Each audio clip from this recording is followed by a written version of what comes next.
আসসালামু আলাইকুম রহমতুল্লাহি ওয়া সুপ্রিয় দর্শক শ্রোতা ভাই এবং বোনেরা, আমরা আমাদের জীবনে এমন কঠিন সিচুয়েশনের সম্মুখীন হই যখন আমাদের পিঠ দেয়ালে গিয়ে ঠেকে যায়। আমরা নিরুপায় হয়ে অসহায় হয়ে দিক দিগন্তে ছুটতে থাকি, কিন্তু আমরা কোনো সমাধান খুঁজে পাই না। আমরা অবশেষে আমাদের প্রিয় রবের দরবারে আবার ফিরে আসি, রব্বুল আলামিনের নিকট দোয়া করতে থাকি।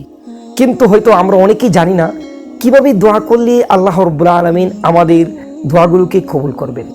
এই প্রশ্নের উত্তর আমাদের প্রাণপ্রিয় নবীজি মুহাম্মদুর রাসূলুল্লাহ সাল্লাল্লাহু আলাইহি ওয়াসাল্লাম আমাদেরকে শিখিয়ে গিয়েছেন, আর তা হলো ইসমে আজম। কোনো ব্যক্তি যদি ইসমে আজম বলে আল্লাহ তাআলার দরবারে দোয়া করে, আল্লাহ তাআলা অবশ্যই তার দোয়া কবুল করবেন, তার দোয়াকে কখনো ফিরিয়ে দিবেন। ইসমে আজম সম্পর্কে অনেক মতামত রয়েছে। আজকে আমরা সংক্ষিপ্ত পরিসরে কিছু মতামত কোরআন ও হাদিসের আলোকে জেনে নেব ইনশাআল্লাহ। প্রথমত, অনেক উলামায়ে কেরাম বলেন যে ইসমে আজম হলো মহান রব্বুল আলামিনের যে মহিমান্বিত গুণবাচক যে নামগুলো রয়েছে, এগুলো ইসমে আজম। অনেকেই বলেন যে আল্লাহ, আর রহমান, আর রহিম, এগুলোকে ইসমে আজম বলা হয়। এগুলো হলো ইসমে আজম। আবার অনেক উলামায়ে কেরাম বলেন যে আল্লাহ রাব্বুল আলামিনের যে 99টি সিফতি নাম রয়েছে, এই নামগুলোকেও ইসমে আজম বলা হয়। কেউ যদি এগুলো পরে দোয়া করে, আল্লাহ তাআলা আশা করা যায় তার দোয়াকে কখনো ফিরিয়ে দেবেন না, তার দোয়াকে কবুল মঞ্জুর করবে। দ্বিতীয়ত, তিরমিজির একটি হাদিসের মধ্যে এসেছে, আসমা বিনতে ইয়াজিদ রাদিয়াল্লাহু আনহা, তিনি একজন মহিলা সাহাবিয়া ছিলেন। তিনি বলেন, নবীজি সাল্লাল্লাহু আলাইহি ওয়াসাল্লাম বলেন, ইসমুল্লাহিল আযমু ফি হাতাইনিল আয়াতাইনি।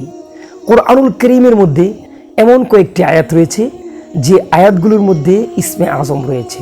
আসুন সে আয়াতগুলো সম্পর্কে আমরা জেনে নিই।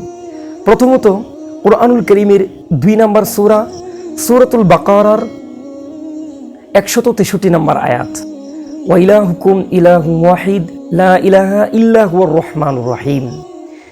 দ্বিতীয়ত হলো কোরআনুল কারীমের 3 নম্বর সূরা সূরা আলে ইমরানের 1ম এবং 2য়, এই দুটি আয়াতের মধ্যে আল্লাহু লা ইলাহা ইল্লাহু আল হাইয়ুল কাইয়ুম, এটিও ইসমে আজম। তৃতীয়ত হলো কোরআনুল কারীমের 20 নম্বর সূরা সূরা তাহার 111 নম্বর আয়াত, আল্লাহ তাআলা বলেন, ওয়ানাতিল উজুহু লিল হাইয়িল কাইয়ুম। এই 3টি আয়াতকে অনেক উলামায়ে কেরাম বলেছেন যে এটি হলো ইসমে আজম। অর্থাৎ কেউ যদি দোয়ার মধ্যে বলে, এই আয়াতগুলো পড়ে দোয়া করে, আশা করা যায় আল্লাহ রাব্বুল আলামিন তার দোয়াকে কখনো ফিরিয়ে দিবেন না।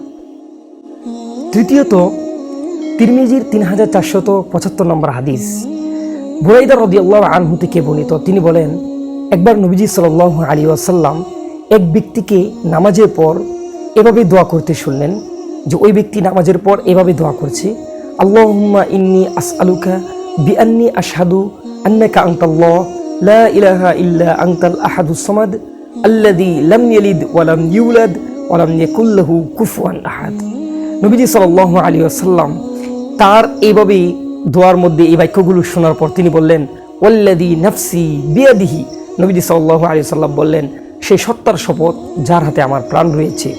নবীজি সাল্লাল্লাহু আলাইহি ওয়াসাল্লাম বলেন, লাকাদ সাআলাল্লাহা বিইসমিহিল আযমিল্লাযী ইযা দুইয়া বিহি আজাবা ওয়া ইযা সুইলা বিহি আ'তা। নবীজি সাল্লাল্লাহু আলাইহি ওয়াসাল্লাম বলেন, এই যে ব্যক্তি এইভাবে আল্লাহ তাআলার মহিমান্বিত নামগুলো নিয়ে সে কি করেছে, দোয়া করেছে। এইভাবে যদি কেউ আল্লাহ তাআলার নিকট দোয়া করে আর সে আল্লাহ তাআলার কাছে প্রার্থনা করে, সে যাই চাইবে আল্লাহ তাআলা তাই তাকে প্রদান করবে। সুবহানাল্লাহ।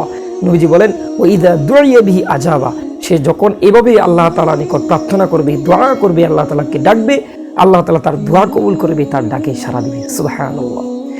প্রিয় উপস্থিতি, আমরা 3টি বিষয় আমরা কোরআন ও হাদিসের আলোকে ইসমে আজম সম্পর্কে সংক্ষিপ্ত পরিসরে 3টি বিষয় জানতে পারলাম।